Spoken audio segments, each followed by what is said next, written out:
Dan baginda Nabi Sallallahu Alaihi Wasallam berusahakan orang celik bila dinisbahkan dengan kita.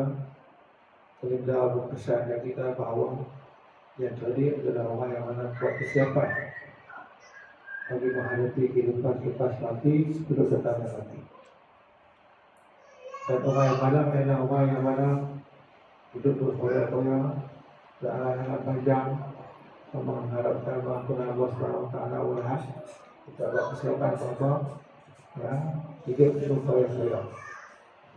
Sedangkan persiapan yang paling diperlukan oleh kita ialah dalam hidup kita ini, kita usaha sedaya upaya kita bagaimana agama yang telah ditinggalkan, yang telah diwariskan oleh Nabi Sallallahu Alaihi Wasallam pada kita ini dapat kita sempurnakan dalam kehidupan kita. Dapat kita sempurnakan dalam kehidupan kita menggunakan cara Nabi Sallallahu Alaihi Wasallam.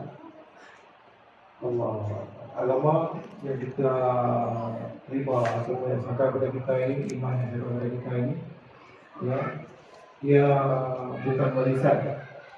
Yang kalau kita kata kita beriman, kita beragama, maka anak cucu kita semua akan menjadi orang beragama kita. Malah jika usaha dijalankan, maka iman akan terus meningkat, agama akan terus sedar dalam kehidupan kita.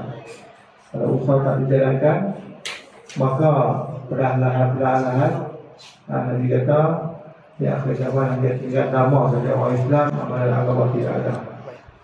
Jadi itu saya buat dan saya bagi hidup kita, kalau kita azam, insyaAllah sama-sama kita azam untuk kita tingkatkan usaha kita menyempurnakan agama sesempurna mampu oleh kita dalam kehidupan kita ini, sehingga kami kita pulang kepada Allah SWT, kita pulang dalam keadaan Allah redha dengan kita. Untuk itu kita sebagai umat Nabi Sallallahu Alaihi Wasallam, kita bukan hanya bertanggungjawab untuk fikir terhadap diri kita, anak isteri kita saja, malah kita setiap seorang dari kita yang merupakan umat Nabi Sallallahu Alaihi Wasallam bertanggungjawab juga untuk fikir atas orang lain, bagaimana orang lain juga dapat selamat dengan neraka Allah, maksudnya juga Allah Subhanahu Wa Taala. Untuk itu juga kita azam, ya, kita azam dari sekarang dan kita mula cari jalan mendekati alim ulama dan semua rujuk macam mana kita tingkatkan usaha dan sebagai seorang yang bertanggung jawab kita dengan umat Nabi Sallallahu Alaihi Wasallam.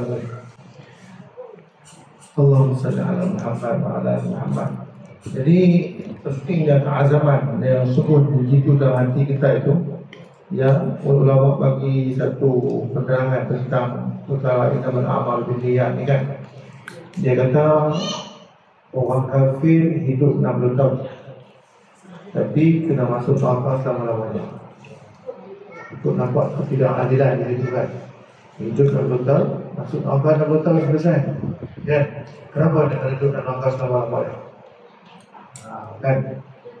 Jadi kata ulama, kerana dalam hati orang yang kafir dia ada, selagi aku hidup, ini agama. Selagi aku hidup, ini pegangan aku, akidah aku. Jadi, tang selagi itu tak ada. Tang selagi itu tak ada. Berdasarkan itu, maka dia akan diazab dan Allah SWT dan Allah selama-lamanya. Jadi tuan-tuan punya, yang sedang berjaya oleh Allah sekalian,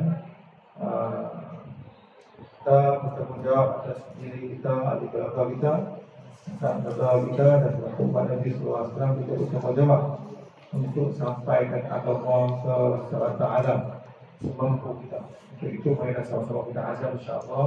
Kita belajar kepada Allah sebagai seorang umat Nabi Sallallahu Alaihi Wasallam yang bertanggungjawab, dan kita sebarkan amalan Nabi Sallallahu Alaihi Wasallam ini ke serata alam insya-Allah. Itu saya azam dan terima azam insya-Allah. Billahi taufiq wallahu musta'an. Assalamualaikum warahmatullahi wabarakatuh.